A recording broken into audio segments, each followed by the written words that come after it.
بسم الله الرحمن الرحيم الحمد لله رب العالمين والصلاة والسلام على أشرف الأنبياء والمرسلين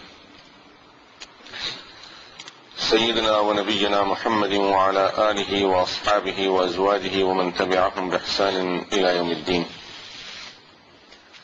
أما بعد، فأعوذ بالله من الشيطان الرجيم. بسم الله الرحمن الرحيم. لو كان فيهما آلهة إلا الله لفسدتا فسبحان الله رب العرش عما يصفون لا يسأل عما يفعل وهم يسألون. صدق الله مولانا العظيم. As we were talking about Tawheed, the oneness of Allah subhanahu wa ta'ala, we talked about a general concept of the oneness of Allah that normally when a person would think of one God would come to our mind that there is only one Allah that is supposed to be worshipped, who created everything, who did everything. But there is more than this that we need to know about Allah subhanahu wa ta'ala. Before I continue, let me just quickly go over one point to keep it very clear in our minds, and that is sometime when we talk about beliefs, we may say that you have to believe in it, whether you understand it or not. Remember, this may give some indication that there is belief, the Islamic beliefs are such that they are not understandable. And then regardless of if you understand it or not, you have to just follow it and you have to say it and you have to believe in it. This is not the case. Islamic beliefs are such, and this is the uniqueness of our deen, and of course the truth that comes from Allah subhanahu wa ta'ala. And as we call it, this is deenul fitrah, the deen that applies to real human nature. This deen and the beliefs that we have, these beliefs are such that they are understandable. They are understandable. But as we were talking about it, I don't know how many were here yesterday from the beginning, as we talked about it yesterday, that our brain has its own limitations. All of our senses, they have limitations. So our brain will take us to a certain level and then it will stop with some information to us that you need to continue, you cannot stop. But where should I go now? Brain tells us this is your direction and keep on finding out more. So our senses will give up. Our understanding will give up at that time, that it won't just continue by itself. But the brain is requiring that there should be something more than this. Very simple example, that when we talk about the existence of Allah, human nature, we talked about it in detail yesterday, or in somewhat detail we should say, that human nature tells us, and everyone's sense tells the person, his understanding, and our brain is guiding us to the same direction, that there is Allah, there is a creator, there is someone who created all of these things and who's running the whole system. This is something that our brain tells us, so it guides us to this line. It's not that our brain says, oh, I don't know if there is or there isn't, I don't know if there should be or there is no need for it. That's not the case. The brain tells us there should be, he has to be there.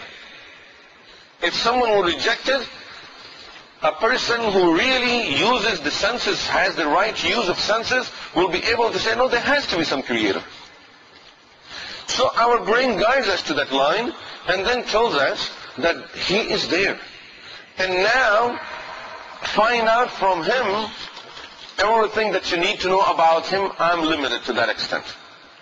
So our brain have guided us to this point and told us you need to go further. Now, of course, every human mind will tell him, for example, if someone told us that there is a very great tower in this town.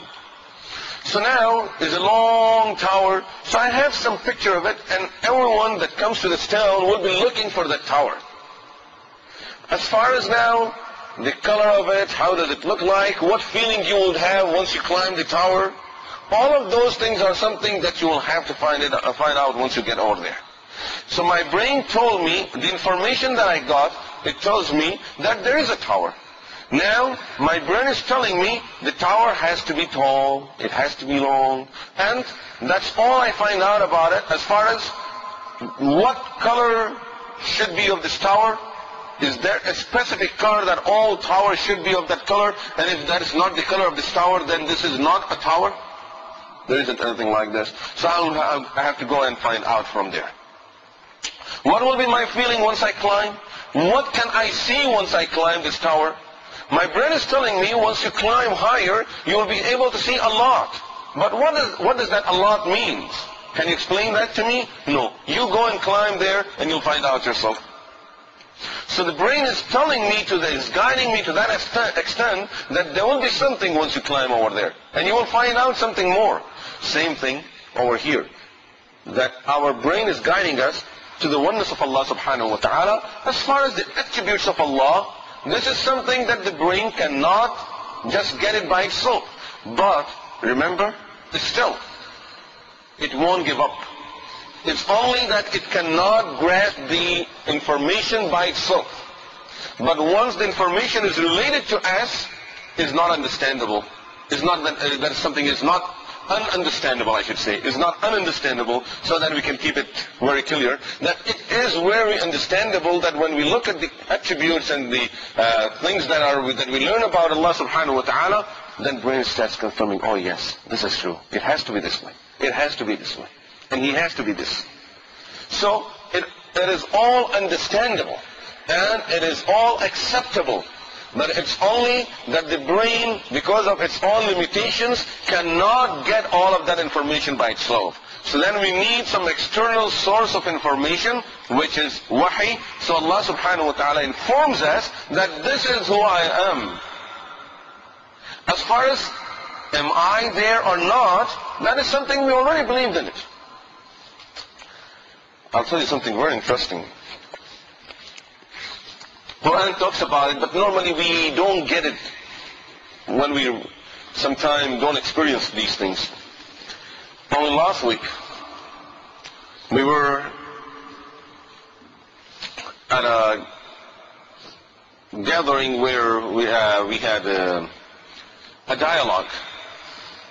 And a Jew was asked a question, the Jewish rabbi who was representing Judaism, he was asked a question that if you people believe in the miracles of Musa alayhi salatu wassalam, and then you claim that he was a prophet because of those miracles and whatever else he showed, so what stops you from following muhammadur rasulullah sallallahu alayhi wasallam, whereas he has also performed miracles?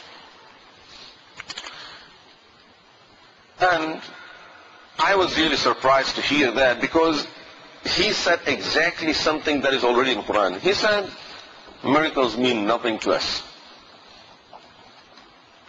He said, we don't care about miracles.